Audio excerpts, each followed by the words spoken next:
TD Sean Kine has to leave shortly, and so is Hildegard. And so I'd ask Sean Kine if he'd step forward now at this point.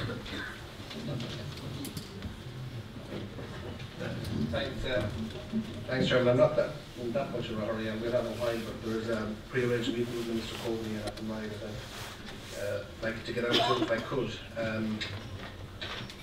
I'd just like to thank the speakers, and just to say that MEP Mairead McGuinness, I've been in touch with her, and she's on the way. The last time she was in County Meath maybe half an hour ago, so she may come down, but she will be late.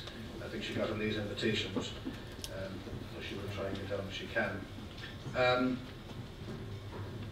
I'd like to welcome and acknowledge the large crowd first of all, and I've been in politics for 10 years, and the Galway City Outer Bypass has been on the agenda that long. It's been on longer than that, in fact. It's been on nearly 15 years, 14, 15 years, where this stage was first introduced for the old routes. Preferred route was picked,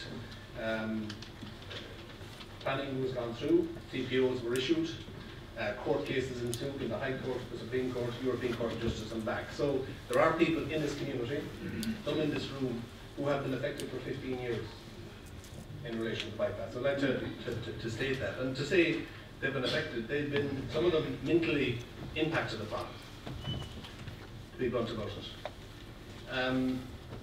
So a traffic solution for this part of the city is not easy. People have been impacted upon, and people will be impacted upon. And I welcome all suggestions of alternative solutions. The last speaker talked about schools. I know there was a proposal here to bring the dish out to Dangan once upon a time that reduce traffic in the city. Not everyone was supportive of that, and that's maybe something that should be looked at again. I don't know. When I started off in politics, I supported a bypass. I still support the concept of a bypass. I'm not getting involved in stating one route is better than another, or that, or anything like that. I believe if you look to and ask the simple question, 5, 10, 15, 20 years time, will the city continue to grow and develop as we want? Will it create jobs? Will it encourage investment? Will it be a counterbalance to Dublin and other areas without an outer city bypass?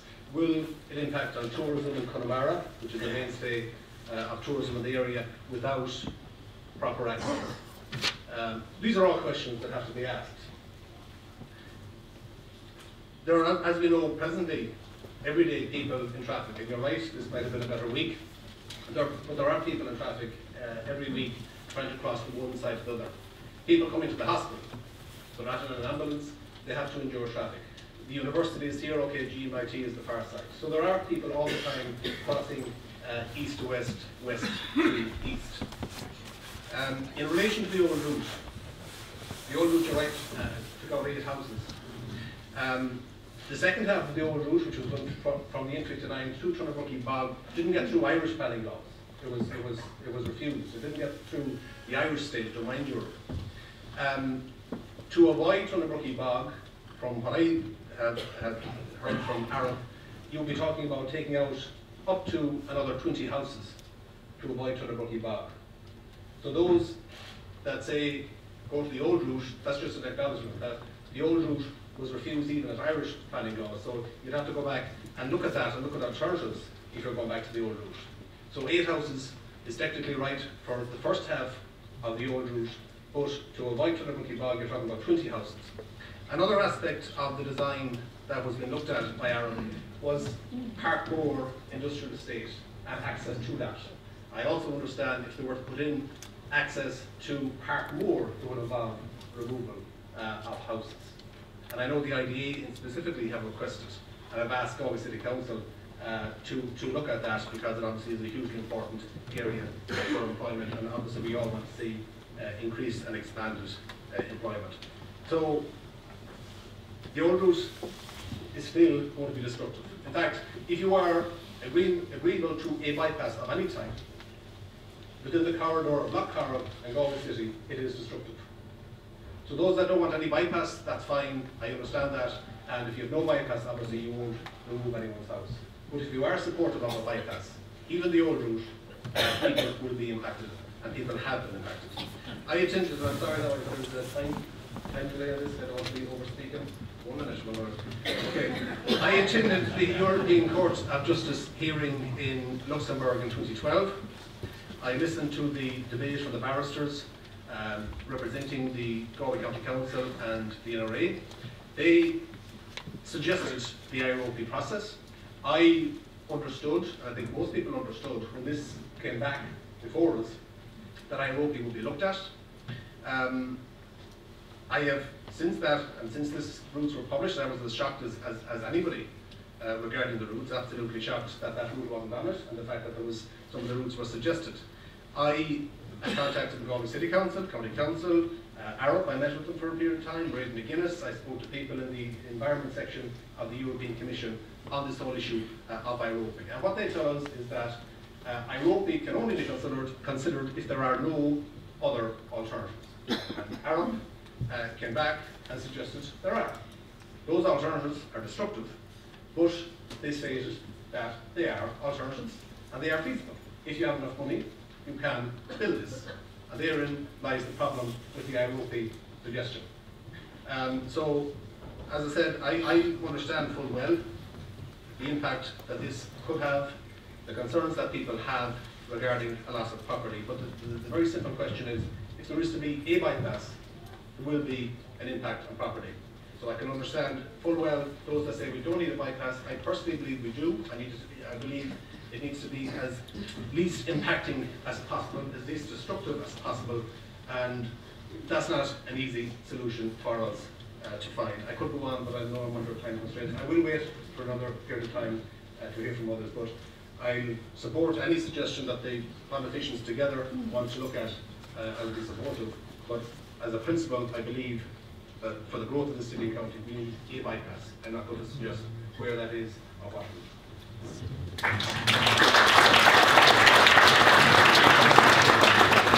So I'd like to introduce Hildegard Nocton. Thank you very much, and I wanted to commend the organisers of this meeting here tonight, and it's great to see such a good turnout, and I think it's important that a meeting like this is held so that people's concerns are aired and that people have time to put their submissions forward before the 27th of February. This issue, as has been raised, is ongoing now for 15 years. 20 years has been a need for a bypass in Galway, and it has been met with obstacle after obstacle over the years. When I was Mayor of Galway City, I took a proactive approach to dealing with our traffic gridlock situation while we were waiting on this much awaited for a bypass, and I facilitated a group of people with transport experience, people from NUIG, Engineers Ireland, Galway Chamber, to look at short-term, cost-effective measures that could be put in place to look at key pinch points around our city to free up traffic flow. This group were working completely voluntary. Their only objective was for the betterment of Galway City, to help the executive, the local authority, to come up with some of these solutions. I have to be very honest and say they were met with huge opposition by the executive in Galway City Council, and I believe it's for the simple reason that anyone who would come up with an alternative view to their own, it wasn't accepted. We did make some progress, but I have to say the buy-in from the powers that be, the executive, was much to be desired. We have an excellent, I believe, new city manager in place, Brendan McGrath, who has a great vision for our city. He has outlined in the last few weeks where he wants Galway to be: the capital of culture for 2020, to have a convention centre, a multi-purpose facility for our city and the surrounding area. All of that is very important, and I suppose traffic is one issue. It's one problem within our city. It's not the only one, and it needs to be tackled.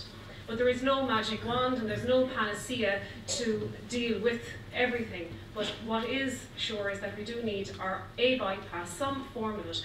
But let's be quite honest, this is going to take, I think, at least 8 to 10 years, and we need to do something in the interim. And I will go back to those interim measures to help free up our traffic congestion in the city. I don't think it was raised yet here. There was one issue there regarding the race course, and I don't believe there should be any interference with our race course. It's vital for our city. Its livelihoods are depending on that.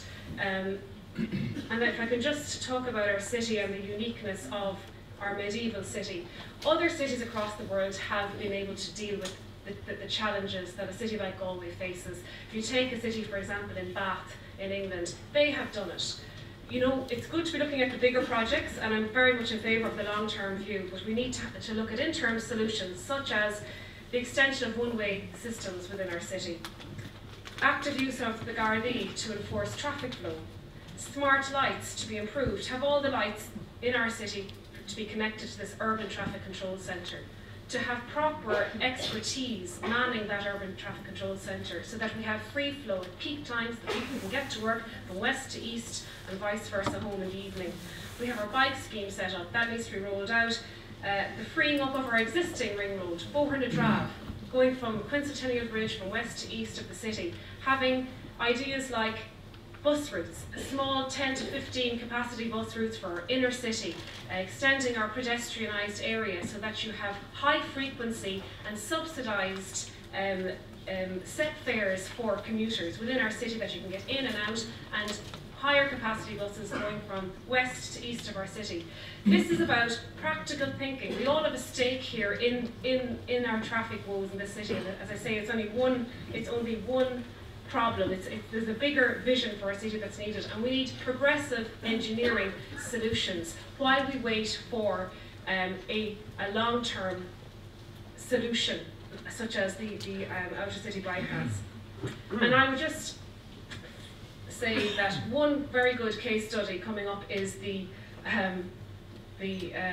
work on Lochenthalia Bridge and the traffic management plan that will be put in place there. That will be a very good test as to how our executive will work with our Gardaí and to ensure that we have a proper traffic management flow. I suppose my basic point here is this is a long-term project. Whatever happens, whatever proposal comes from this, if a proposal does come from these 6 routes, there will be huge difficulty for a large number of people, and it will go to the courts because you look at the constitutional challenges there with private property. But what are we going to do in the meantime? What is this city going to do for 8 to 10 years? And that is, I think, the big elephant in the room that we need to have.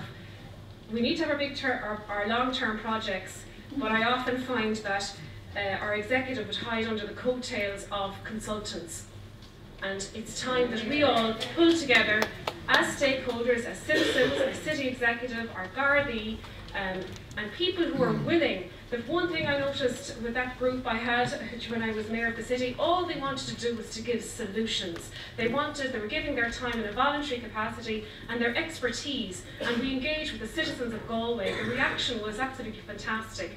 And people were willing, they want a solution, but they want to be heard, and it's really about engagement. And I commend the top table here for organising this event tonight, but I know you want to extend the consultation period. I cannot emphasise the importance of putting in your submissions before the 27th of February, because I think that's your only role of power. We can say we want to extend it, but you have to work within the time frame that you're given.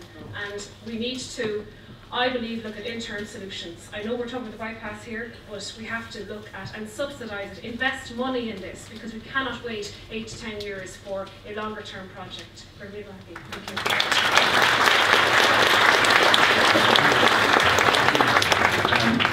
Just a response from the top table, the Hildegard. So our request is to extend the April date. We recognise that the February 27th date is set in stone, but we are asking for the April date to be pushed out.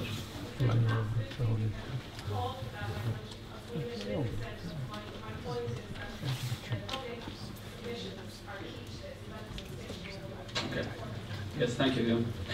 So I'm going to invite Jerry Gallagher from Barnacrana. He's representing the Bushy Park National School, and he'd like to say a few words on behalf of the Board of Management.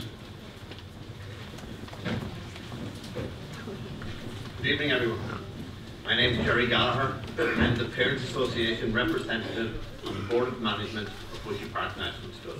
And I've been invited here tonight by the Action Group to speak briefly about how the proposed N6 Blue Route will adversely affect our school and the children and grandchildren of the people here present that study at that school. Bushy Park National School has an enrolment of 403 pupils with its 26 teachers on the staff.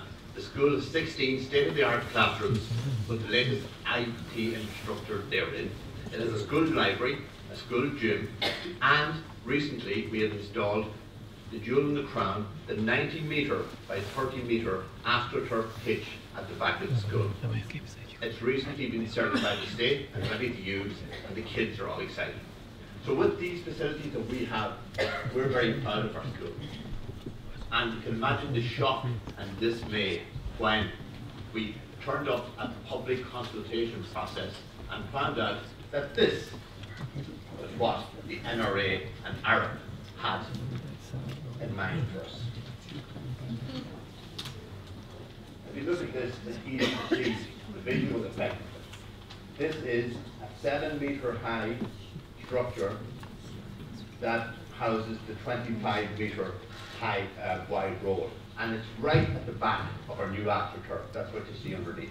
It's not 150 metres away, as the Federal Highways Agency in the United States recommends.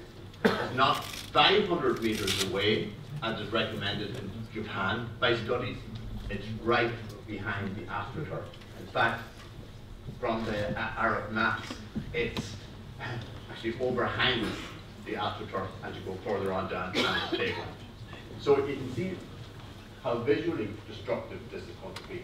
But there are far more implications from our school than just the visual, just the main one and the main concern we have is due to noise pollution.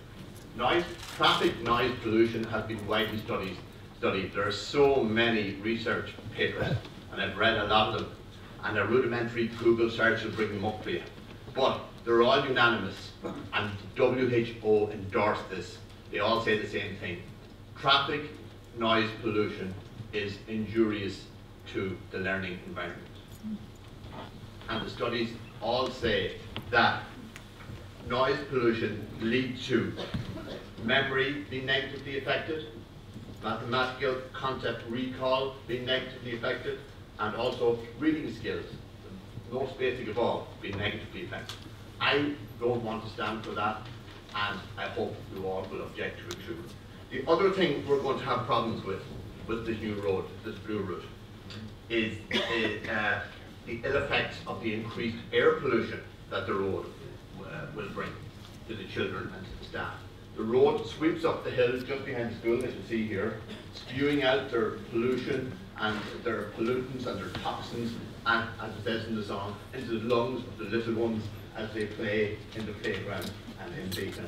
And again, that's not something I want to see, or I want to see happen.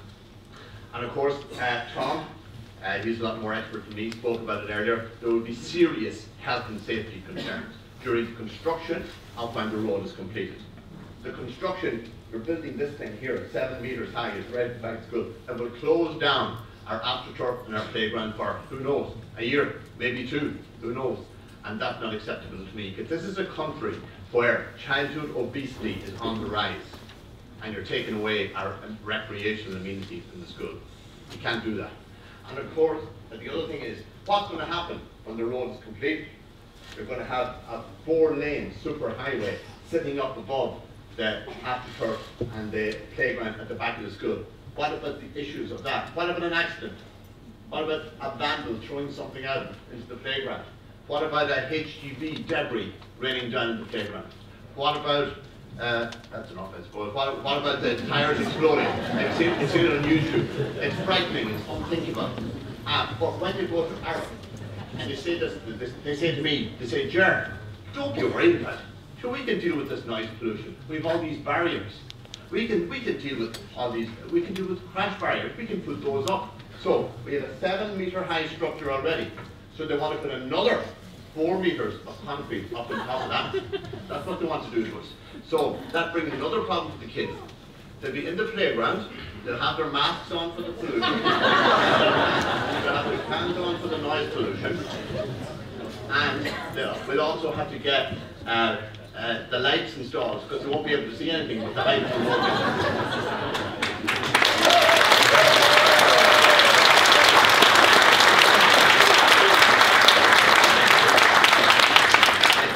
There are other things. When Maddens were digging out for the AstroTurf pitch recently in the last few months, they came across, they were there 8 weeks taking out granite.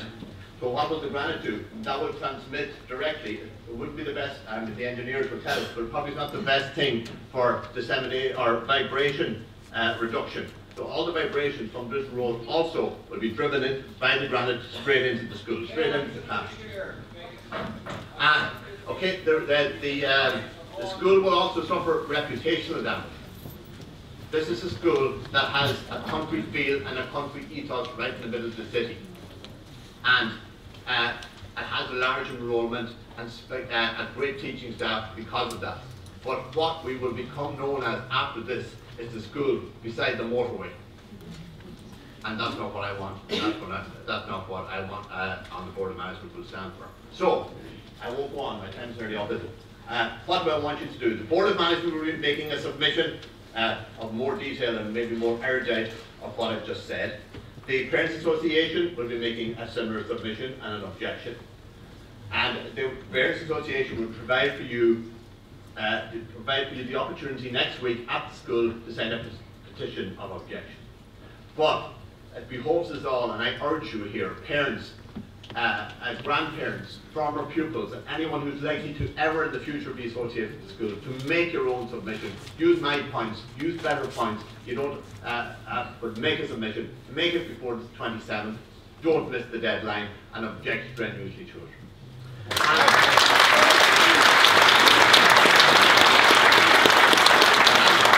And before I go, I'm well over time. Before I go, I would urge our councillors, our TDs, our senators and our MEPs that when they go back to the corridors of power, be they in Galway, Dublin or Brussels, that they let the powers that be know that the people in Galway are not to be standing for any of these 6 routes, and that we want them to think again and make Ireland think again and deliver for us in Galway, and we'll support you then, deliver for us something that's less injurious and more sensitive to our communities, our environment and our recreational facilities in our beloved city. Thank you very much.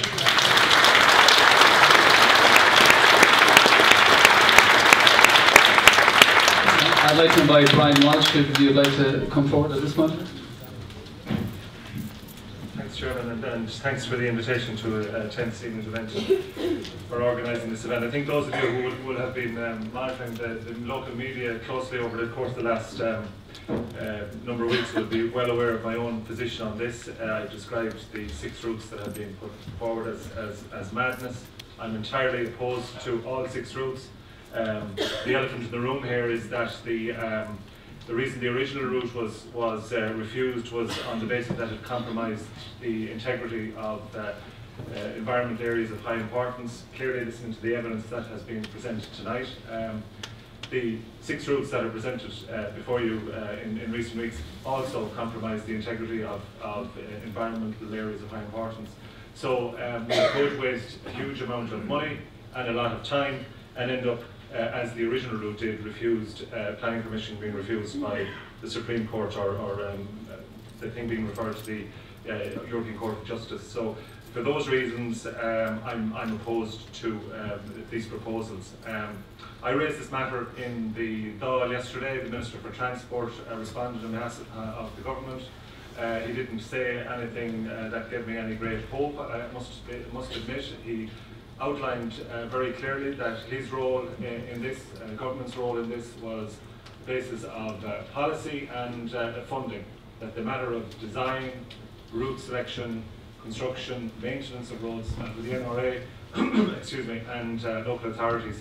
I don't accept that to be the case. I think ultimately what he did say was that he was responsible for funding, and I think if we're prepared to spend up to 750 million on a transport solution for Galway, then we should be looking at other options other than putting it all into a specific route close to the city that is causing so much destruction to people's homes, destruction to people's businesses, destruction to schools and universities. My Jerry down there has done a great job up to now in terms of the school. My own 8-year-old daughter Lisa attends St James's National School in Menlo Park, and she arrived home in the last 2 weeks to tell me, to chastised me really as what was I doing with their school, and I was to get on to Enda Kenny straight away and to stop this nonsense.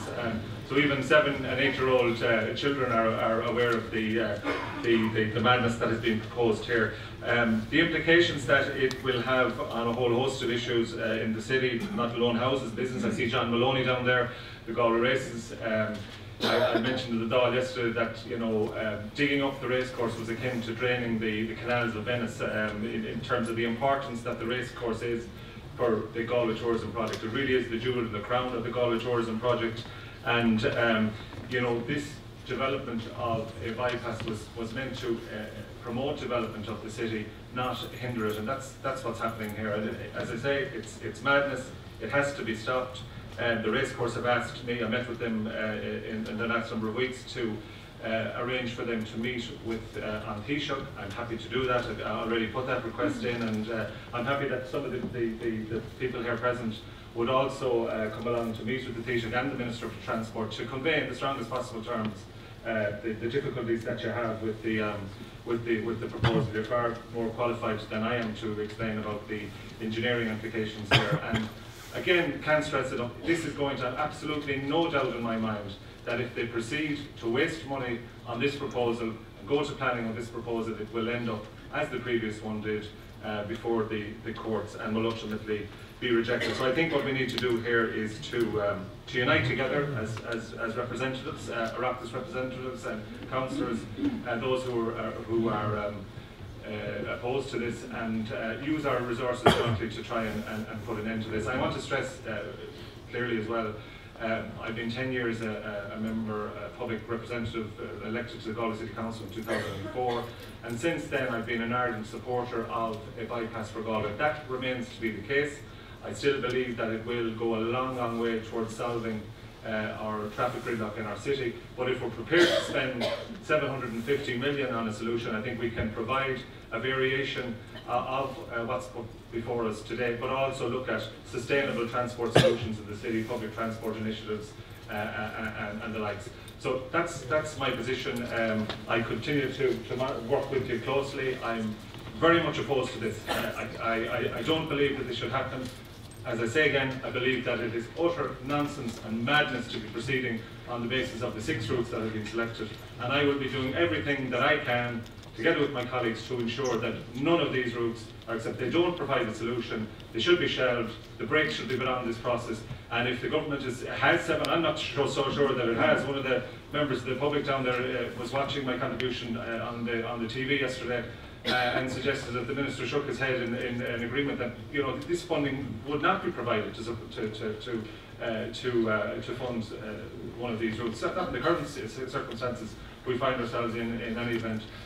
So we need to go back to the drawing board here. That's my position. I'm going to continue to work strongly to make sure that none of these routes proceed, and I'm happy, as I say, to arrange for the Oireachtas members and some of the experts who have spoken tonight on the racecourse to sit down around the table with people far more senior in politics than I am, to convey to them the strong opposition that people of Galway have to these 6 routes. So I'm also going to a meeting there, so I'll have to leave shortly, but I thank you again I thank every one of you for coming out in such huge numbers to support the opposition to this, and I would encourage you to make the submissions before the 27th of March.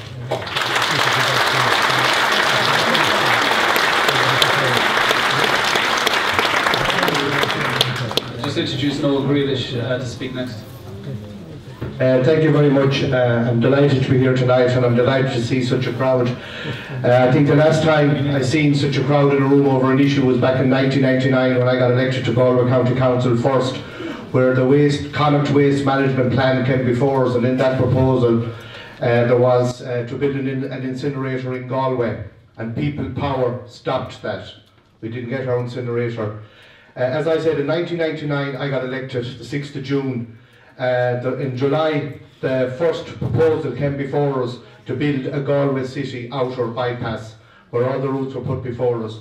We're here now 16 years later, and we still don't have a Galway City outer bypass. What's before us here today is wrong. It'll destroy our city, it'll split our city in two. I don't want to be here tonight to say the populist thing. I'm here tonight to say what is right. We have to go back to the drawing board again. We cannot proceed with this. This is going to destroy communities, it's going to destroy parishes, it's going to destroy clubs. One moved 50 houses up to 130 houses. What about the businesses that's going to be destroyed? Even where my office is in Briar Hill, there's a proposal to knock that. I think it's very important, and Brian touched on it there, that we as public representatives, that we all work together to ensure that there's a proper solution put in Galway to solve the traffic crisis that we have here. What's before us is not the solution. People, and Sean Kine said it when he gave his contribution, there's people that have mental problems since the original routes were proposed since 1999, where their houses were going to be knocked, their farms were going to be split in two. They didn't spend money in their houses. They couldn't transfer their houses to their children because the whole process that was held up in Europe, and this will happen this time, they couldn't even decide if they wanted to do up their house or do any renovations to the house, but they didn't know what was going to happen. And I do not want to see that again for 50 householders here in Galway or 130 householders. And I think, to be honest, the people that their houses are going to be knocked, they're probably the lucky ones if some route does go ahead, because it's the people that's left looking out on the motorway, they're the people that's going to have a property that's absolutely valueless. Because the people that their houses are going to be knocked, they're going to be compensated. There's no compensation for the people that's going to be left there. But look, we're here tonight as politicians to listen to ye, not ye listen to us. We're here to give you our full support. We will work with ye, and I will support Brian. And I think it's very important that we do meet the Taoiseach and that we do meet Pascal Donoghue and let him know and them know the feeling here in Galway. And I know Marion Harkin, my colleague here, is here beside me as well. She has done a lot of work in Europe. And if emergency legislation has to be put through the door, we were able to do it to nationalise Anglo-Irish Bank. Why can't we do it to put a road through a limestone pavement or through a bog? So where is the human habitat versus natural habitat? There's nothing in the Natural Habitats Directive where birds are mentioned 348 times, fauna is mentioned 48 times, and I don't think a human person, people didn't mention it once. So the whole process has to change, and we have to put people first in this, and I look forward to working with you here, and I will do whatever I can as a public representative to support you on this. Go Ramila Mahagiv.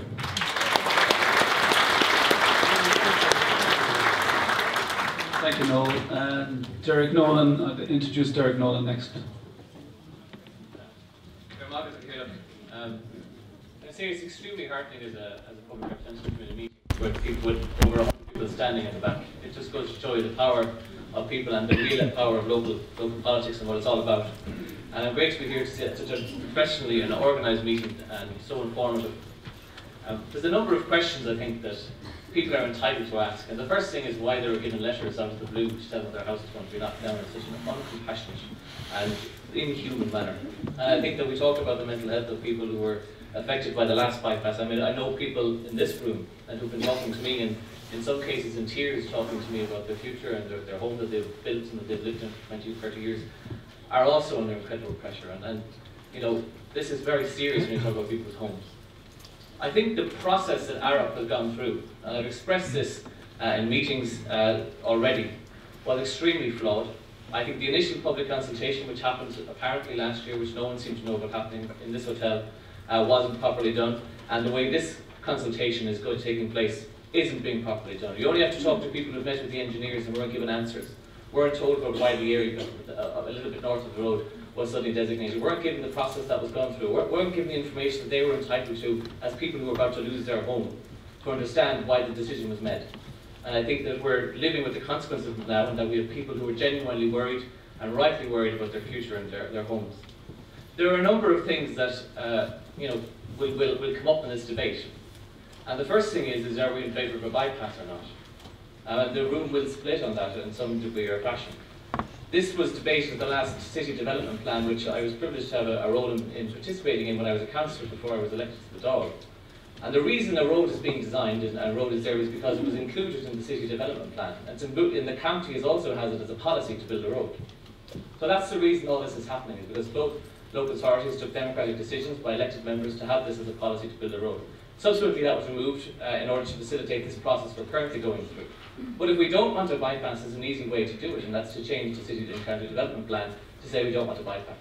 And that's within the power of democratically elected members.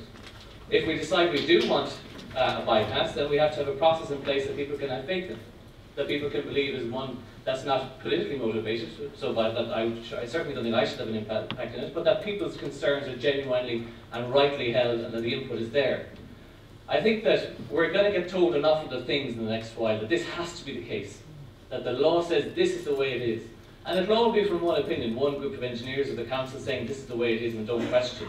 And I think the first thing that the council needs to do, and a practical thing to give people confidence in the process, is to say that, you know, we're actually going to go and explain it. We're going to get second opinion. We're going to publish the reasons, the technology, the studies and all that kind of information behind it. But I think that, and to cut to the nub of it, because I mean people are here, and I agree with what Noel said. I mean, there's one thing about having your house knocked down, but I mean having a house built 7 meters beside you or you know, is almost worse. We need to have that. We need to go back to the drawing board in these routes. I think the 6 routes that were selected, I certainly couldn't agree with them. And some people have no way around it. If you're in the Barna area, you're at the confluence of three particular routes, and no matter what happens, your house is gone, or your house, you have a road beside you. There is no route option given to them. They're gone whether they like it or not, or whatever option is taken. So I think this drawing board needs to be gone back to. People need a process that they can have faith in. I think that hasn't happened. It's been so rushed out of the blue, the way people have been informed. We need to have that done again. I would call, and I will call on the city and county councils who are on the group and have engaged these engineers with the NRA to change the process, halt it, and to look at it again. But these are the options we have. There are 3 avenues in which we can pursue this. The first is, and I think for normally, you know, TDs have a bit of an ego and elected in the top stage, our councillors have an extremely important role as local representatives with devolved power as we have in county and city development plans, and I think we need to work with them. So the city councils and the county councils need to be worked on. Dublin needs to be worked on, and I agree, and Brian raised it with Pascal Donoghue yesterday, that the government will need to take a role, even if it's to hold out the fact that we possibly won't fund a road that people aren't happy with.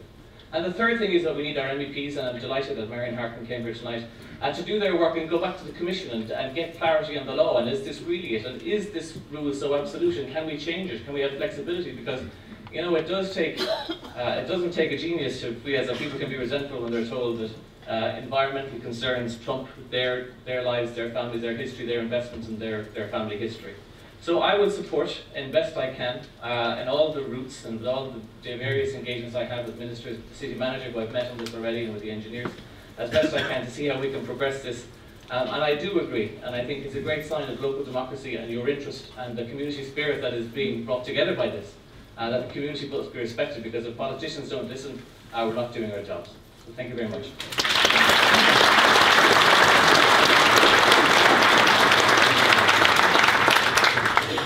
So I'd like to introduce Marion Harkin now. Perhaps she would address the group. Thank you very much, and good evening, everybody. We've heard a lot of speakers here this evening, and various perspectives, viewpoints, etc.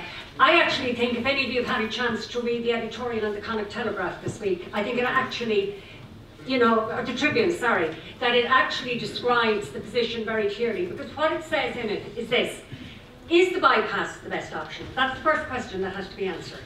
And then secondly, if we decide that it is, then we have to look at every single alternative. Now, I want to speak a little bit just from the European perspective here, because that's why I was asked on this evening. And I think it's important that we understand what has happened so far and how that will have an impact on what might happen in the future.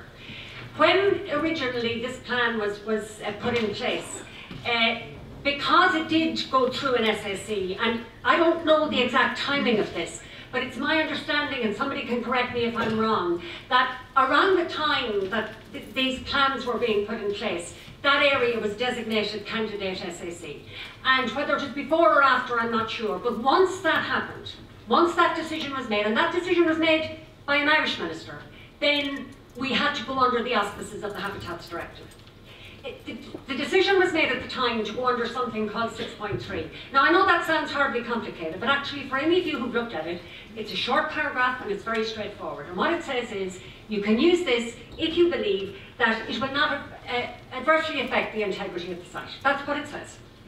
That was challenged. It was brought right to our own High Court and eventually to the Court of Justice. And the Court of Justice, all the Court of Justice said was, it will affect the integrity of the site. It's not that you can't have that route, it's that if you're going to do it, you got to go under 6.4, which is what we've spoken about here today. And again, 6.4 is very straightforward. Again, it's not a big, long article. It simply says that if there are no alternatives available, that under overriding public interest, looking at social and economic issues, then you can go ahead with it. Now, I've been to 2 meetings with the European Commission on this issue. A number of people in this room came over. I remember, I don't quite know, I remember Eamon O'Keefe was there and a number of others and councillors, etc. And we had a long, and Tom Welby was there as well. We had a long meeting with the Commission. And the Commission explained all of this to us. And I spoke to them again, just to refresh my memory. I spoke to them this week, just to clarify. And what the Commission said to me is this. In all of the times that this Article 6.4 has been used, there have been 12 different applications to the European Commission, and in 11 they have accepted it. So they've only rejected it ever once. So that's where we're at with the European perspective. From listening to people here tonight, it's very clear that the 6 routes that are chosen at the moment, we need to go back to the drawing board again, because all of those, in one way or another, significantly affect the human habitat. Whether it's the schools, whether it's the people's homes, whether it's proximity to the bypass, whatever. Thank you. The impact is hugely significant for people. And what I find interesting is that the original route is not one of these. It's very important to understand the original route was not thrown out. They simply said, if you're going to look for the original route, you've got to look for it under Article 6.4. So what I think we need to look at the moment is, who's in charge of this? I mean, at the end of the day, who calls the shots? It's my understanding that Galway County Council and Galway City Council do not call the shots now. I'm not saying that they have no influence, and others can disagree or whatever with me, but it's now down to the NRA. And I believe that the opinions of Galway City and Galway County Council would be important in influencing decisions, just like your opinions, every single one of them, will make a difference. But at the end of the day, the NRA will make its decisions, unless, I believe, the Minister goes to the NRA and says, we need to give you a new brief. We need to look at this. What we have given you so far has not delivered outcomes that people can live with. And I believe that's...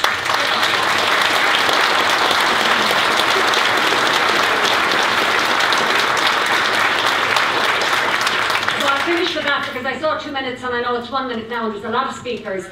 What the editorial said is right. Every alternative must be examined. It's my understanding that hasn't happened and it must happen. Thanks. Just one final point. If this goes ahead, if one of these routes goes ahead, whatever, and it's necessary or it's seen as opportune or useful, I will be more than happy to arrange a meeting with the Commission for anybody who wants to come and get the full detail and full knowledge of what the situation is.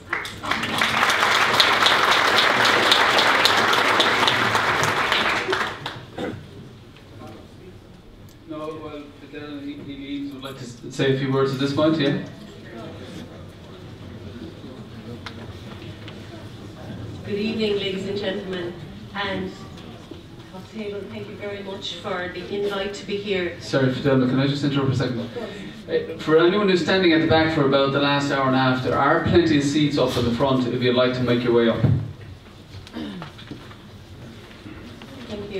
Thank you, Michael. I spoke with Arup this afternoon, and one thing they said to me really struck me. They said, regardless of the submissions, they will proceed unless the client instructs them to pull off. I said, who is that client? Galway County Council is the lead client. in conjunction with Galway City Council, but Galway County Council is the lead client. I was thinking perhaps it was the NRA, but it's not. So our councillors have a huge role here. Together, we all have a massive role here. And I really believe we have to give very clear guiding principles to the council. And that is, the first guiding principle is first the people and their place. And I think I have learnt a lot from this top table here tonight, and I really would be proposing that this top table would be highly influential in bringing proposals forward, because what Jerry said to me should be a second guiding principle, that developing a road when we should really be planning a city, that should be our guiding principle, that we should. I mean, to come up with 6 routes using such a flawed methodology is such as this, that's dividing people, dividing places, dividing communities, destroying them. It's absolutely despicable. It's nothing else but despicable. I mean, we heard what Bushy Park National School said, and there is a lot of evidence about noise and learning. Everyone has different learning styles. Some people cannot learn with noise. Now, on the other hand, some need noise. But we always must strive for the most favourable environment for learning. When I look at Menlo Village, it's a heritage village. At another time, that could be a UNESCO protected village that we will absolutely be using to win the City of Culture bid. Why would we want to destroy it? This is so short-sighted. I've met with a number of families where 5 families have decided to live together. That's a network. How can they recreate that? The race course. I mean, all of your cases.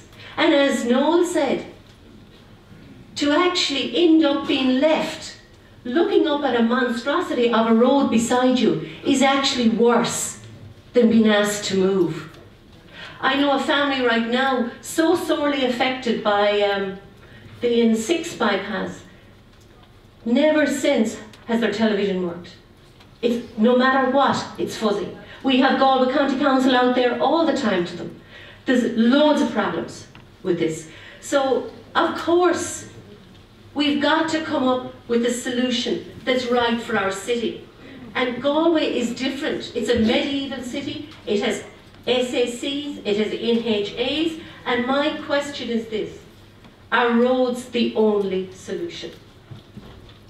I really don't believe roads are the only solution. I know we want our city to move, but let's go back to the guiding principles of first the people and their place, and second, let's, as Jerry said, develop.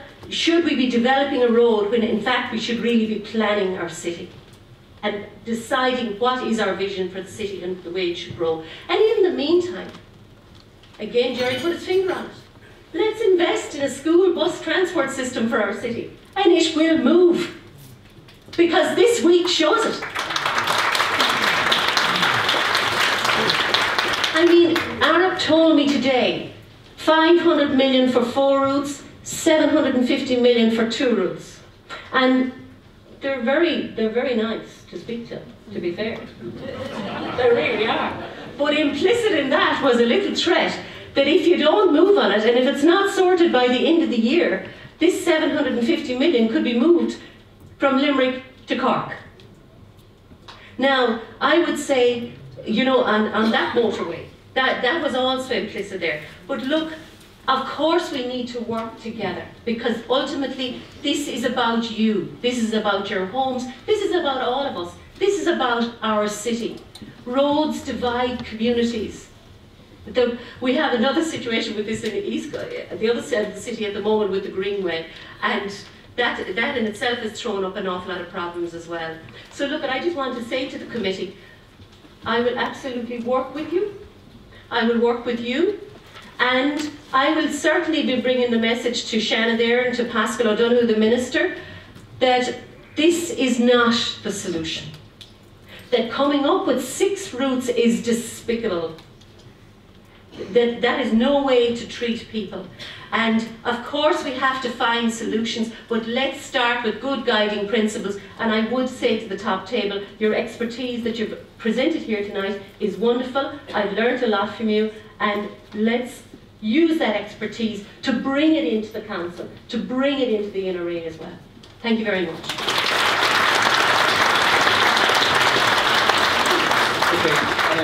I know this meeting is probably going on a bit longer than we expected, so I'm proposing we'll have 2 more speakers and we'll open it up to the floor, so please be patient with us. So I'd like to introduce Trevor O'Connor now at this point. Good morning, agus buíochas of Desh Cantal Egagrinusa. There's an advert on the television at the moment which talks about collective nouns for people who buy insurance. And I'm sure you're down there at this stage wondering, what's the collective noun for politicians? And a cynic said to me one time that it was a plague of politicians. So I hope you don't see us as a plague of politicians tonight. And I think what I want to do is, that might have been a cynical view, is maybe take a step back from this project. And I'm not in politics as long as some of the other people here. But I have learned that sometimes things are not what they appear to be.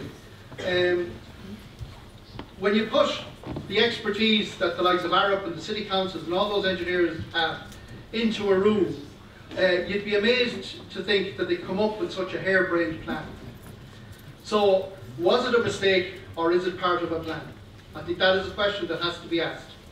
Where are we being forced to here? Because obviously, unless there is community buy-in for the 6 routes that are on the page, nobody's going to buy into them. They're going to be opposed, and they will be opposed, and we will oppose them on your behalf.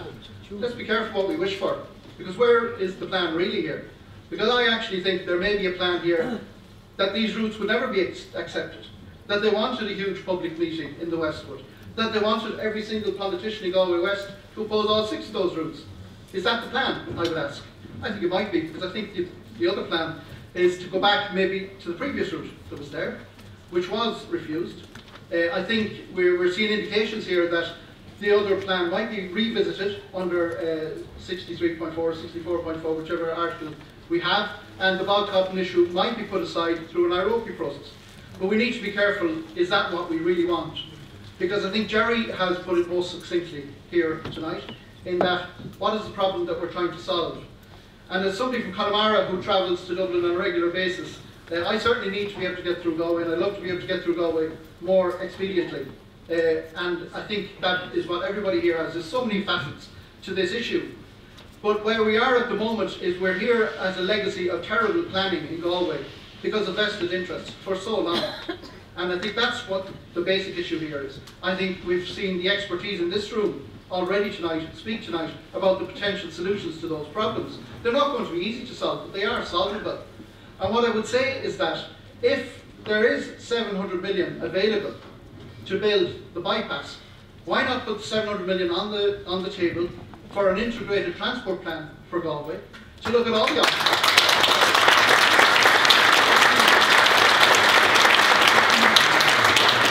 And instead of us as politicians all going back to Leinster House, all together, all agreed, saying, oh, we don't want 6 routes, they're terrible, nobody in Galway wants them. And they say, oh God, that's terrible, okay, well we can't go with those routes. What's the other option? What we should be saying is, give us 700 million. Put together a committee that will have an integrated transport plan. Let's look at all the options. Is there an option of widening the current route that's there, adding extra carriageways? What's the situation around school buses? What's the situation around the planning of where we have our factories, where we have our schools? What are we going to do about proper cycle lanes, etc.? I think we have the wherewithal within this room to put a plan together that's better than the harebrained plan we have at the moment. And I think that's what we need to do.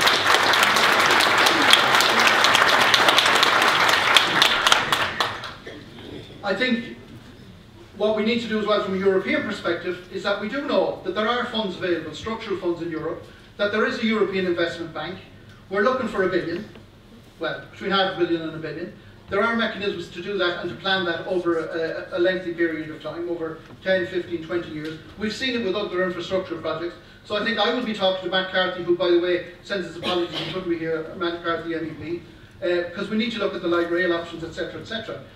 But let's put together a proper plan. Let's fix the right problem. Let's not go away from here tonight saying this is the solution. Scrap the plan that's there on the table, but we won't fix the actual problem, as Jerry has said, because what's happening is the traffic is going from east to west rather than west to east in a lot of the cases. We do need to protect all of the habitats. We need to protect the physical habitats, the cultural habitats, and the human habitats. I think that can be done no matter what solution we come up with. But we have to look at who's going to benefit from the other option if it does go ahead.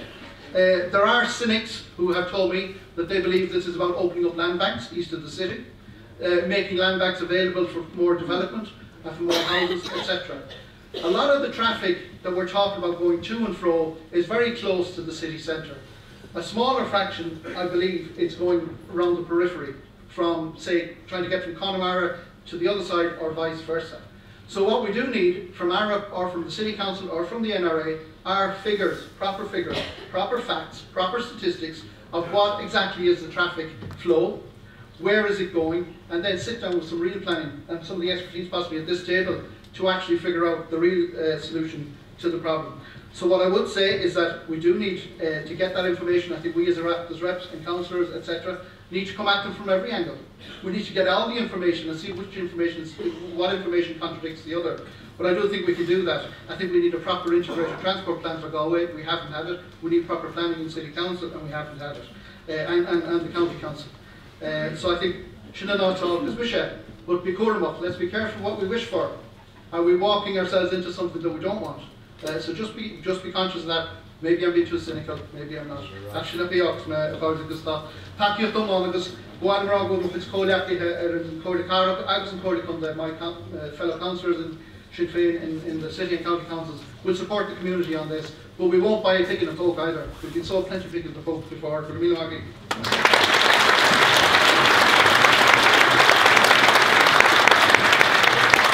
Okay, just we're going to have one last speaker now. So Eamon O'Keefe's representative Christina is going to speak on Eamon's behalf tonight.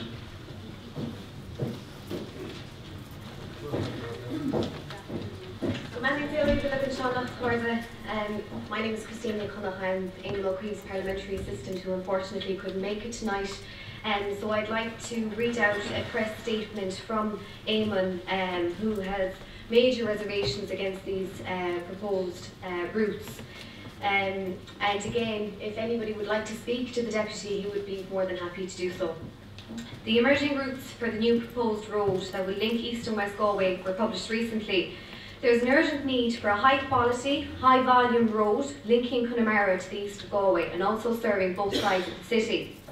However, the number of houses proposed for demolition in the present proposals is a major concern, and it would appear that EU Habitats Directive places a much greater importance on even the smallest amount of natural heritage compared to people's homes and the economic and social life of the region. This law must be changed and a fair balance introduced between society's needs, people's homes and the natural environment. We must never forget that the most important heritage, environmentally, people-friendly and speedy manner.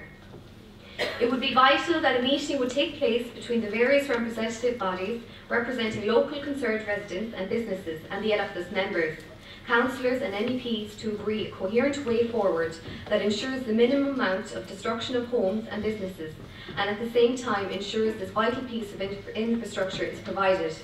It is vital that local people engage in the process by making themselves aware of the proposals and by contributing suggestions of their own. Gurmí Mahavir.